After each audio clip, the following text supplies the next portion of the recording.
course I was, you know, all knocked out and stuff. So, you know, he just told me, he was like, man, I really tried to put it like underneath, you know, the collarbone, because remember I had those band-aids on this side right here, but he was like, I just couldn't get it over there. So he went ahead and told me, and this man is looking at me right now, and I don't really know what to do. Do I look over there like, why are you looking at me, or what?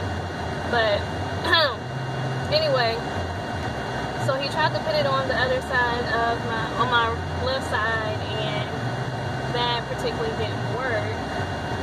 So he was like, I'm so sorry I had to go through your jugular vein. I was like, look, I got too many other issues to be worried about the fact that, one, there's another scar, and two, you can see the catheter a little bit. I was like, it's like I tried. I was like, it's really okay, but I was like, you know, you provided me to be able to get, you know, the treatment that I need, and I'm not about to be petty over that.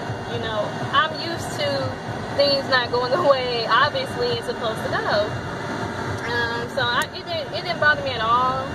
It doesn't bother me now. So he says, looking good. I'm healing. Everything's looking good.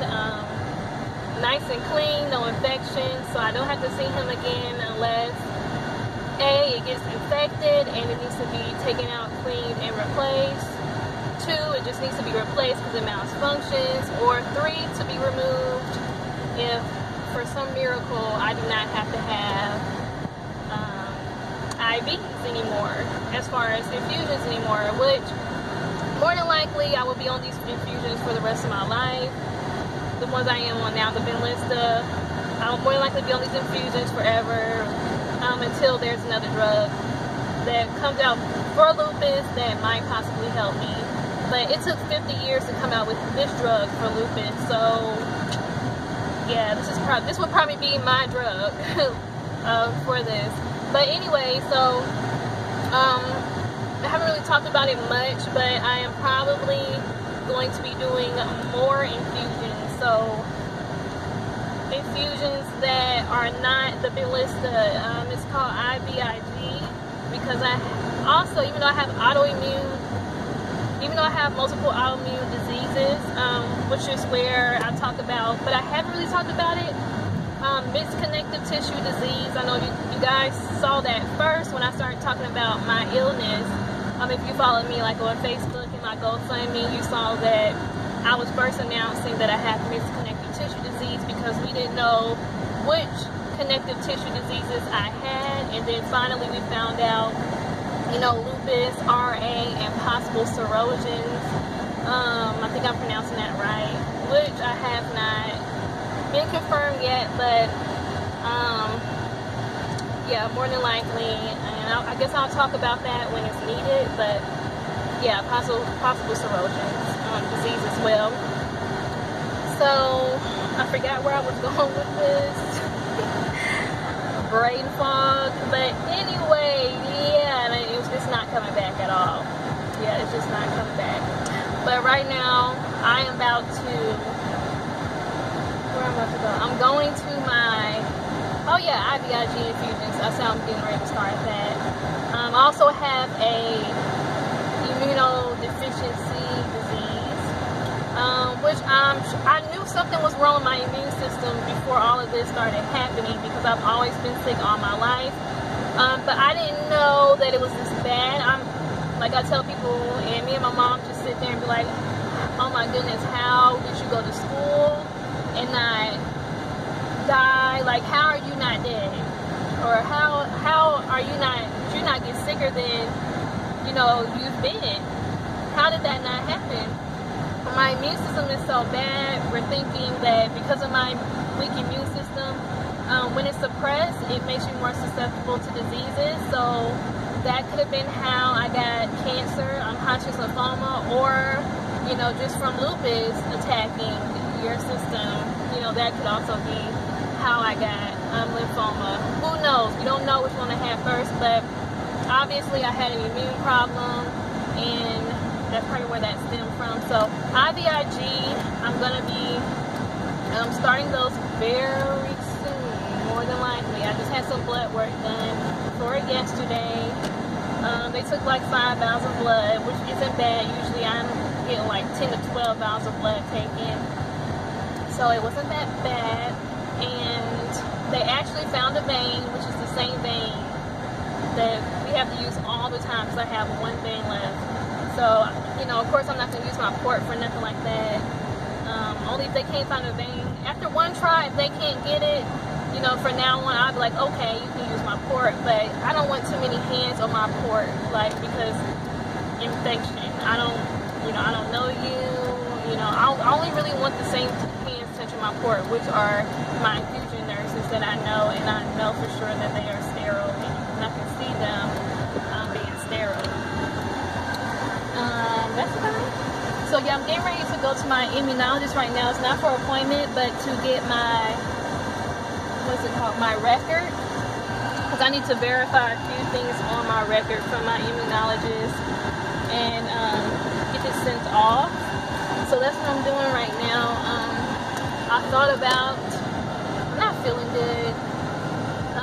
I've been having a lot of gut issues, like with my stomach, and you know, this overall pain all over, and I just haven't been, you know, coming around like I usually would.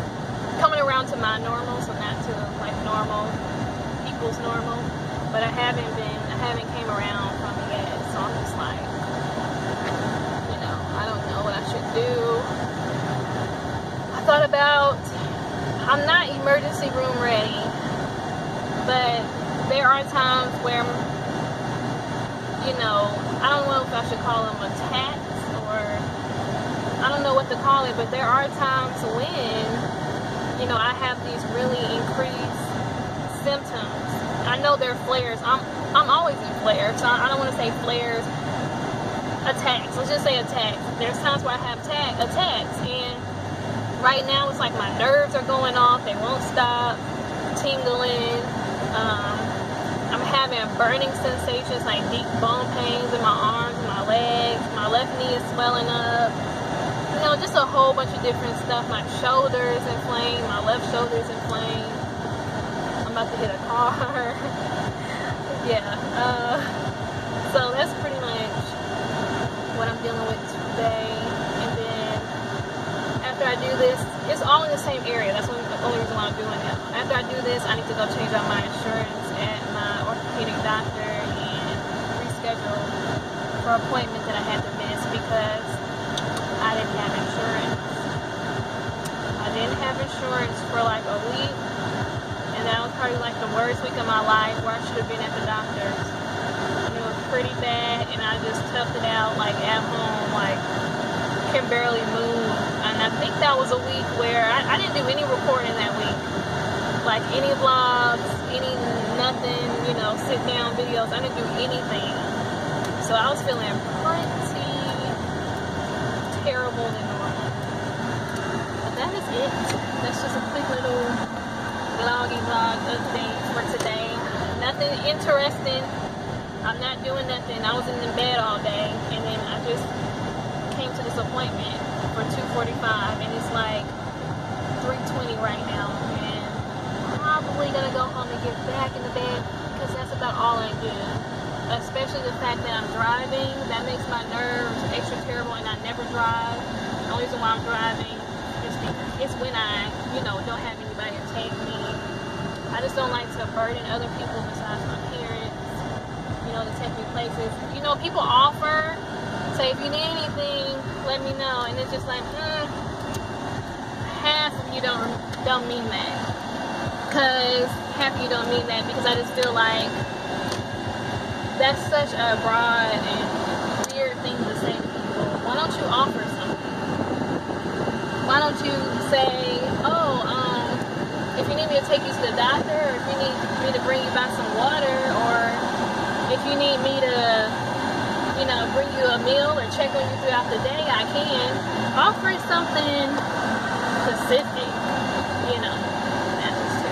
Offer something specific to somebody. That is just such like I think that's just like a courtesy to say to someone when they're sick or ill. Like, if you need anything, let me know. more than likely we're not going to let you know, because nobody does that for real. Nobody does that. So that's another reason why behind my GoFundMe, because people always say, if you need something, let me know. Well, here it is. And you know, I'm not saying, oh, you all need to be giving. Okay, it's nice, but I give you the access for something that I need. And you know, people don't do it. People don't, you know, say anything about it, donate, don't share it. And thank you to everybody that do share my GoFundMe online, because it has reached a lot of people. One who wants to donate. Two, I spread my awareness through my GoFundMe as well. I update it all the time, and other people are viewing it, so I update it as far as my videos also, and it has reached a lot of other people who have lupus, or a family member that have lupus, and now they're able to understand, you know, a little bit more how their family member might feel, or contact me about different questions they may have. So you guys are helping. You guys definitely are helping, and I thank you for that and everything. So just a tip, when you're talking to someone with a chronic illness, and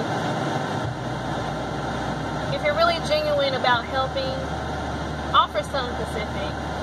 Even if it's like, you know, I don't know what you need, I don't have much, here's $5. I don't know what you need, I don't have much, but, you know, can I take you to when's your next doctor's appointment? Can I take you to your doctor's appointment? Or can I bring you by a pie, not a pie, you know, something, a casserole, or, you know, something like that. Or, you know, just something simple, like, is there a bill I can pay? Is there a prescription I can get for you? Be specific, and don't just go to someone once, because people with chronic illnesses, I am at the hospital or at the doctor's office almost 3 times a week, and in between that, I'm recovering at home from having to go out, because it puts a lot of stress on my body. It makes me flare worse, my nerves get to going, then that's not controlled, and I start swelling up. So I'm dealing with all of that, and just anybody dealing with all of that. Don't just contact them once or offer once. If, you know, even if they decline, continue to offer, because, you know, people like me, we really do need support. And I'm sure those of you who have a chronic illness can relate, and those of you who don't have a chronic illness, I'm sure you've been in a situation where you've needed help and you've looked for, you know, your friends and family support. And it's just kind of like weird when it's not constant, especially when you know that you will be there for a person, you know, close to you or what have you. When you know that you'll be that person, and you'll be checking in, you'll be calling, you'll be praying, you'll be offering, and when others don't do it, it's kind of just like, yeah, I heard from you one time, you know, yeah, you're supposed to be my friend, but you've never checked in. I check in more on you than you check in on me. So it's kind of just like confusing, but you know, that's not going to change how I am. If any of my friends or family or anybody that I know ever needed me, I will definitely be there. Even in pain, I will be there. And I'm sure my friends and family know that. So yeah, I try to make it to my families. I don't have much family that live here in Alabama, but when I'm told about functions, I make it, you know. When I'm told that someone's having a procedure or surgery, I'm praying, I'm doing this, I'm doing that, you know. When a friend is in need because they don't have rent money, I've given. When a friend didn't have a car for years, I was the chauffeur. I don't want to get started on that one, but you know, I've been there for people. So it's kind of just, you know, you see, I guess you would say, how they say, you know, when they show you the first time, believe it. And when I realized that certain people wasn't there for me doing small things, I shouldn't have expected them to be there for me for big things, you know, especially like this. So that's when it becomes a time where you just have to, like, you know, X them out. Like, don't worry about them anymore. You definitely have to worry about yourself. That'll add more stress on. You don't want to do that. Even if you have a chronic illness or not, you don't want people to use you, and I'm not saying you're trying to get something in return, when they just don't have your back and they're supposed to be your friend, or they're supposed to be your boyfriend, or they're supposed to be your girlfriend, or, you know, cousin, aunt, or uncle. You know, come on. So yeah, that's pretty much about it. And that turned into kind of a rant, I guess you could say. I didn't mean to be doing all that, but it just came to my mind, and I wanted to discuss it.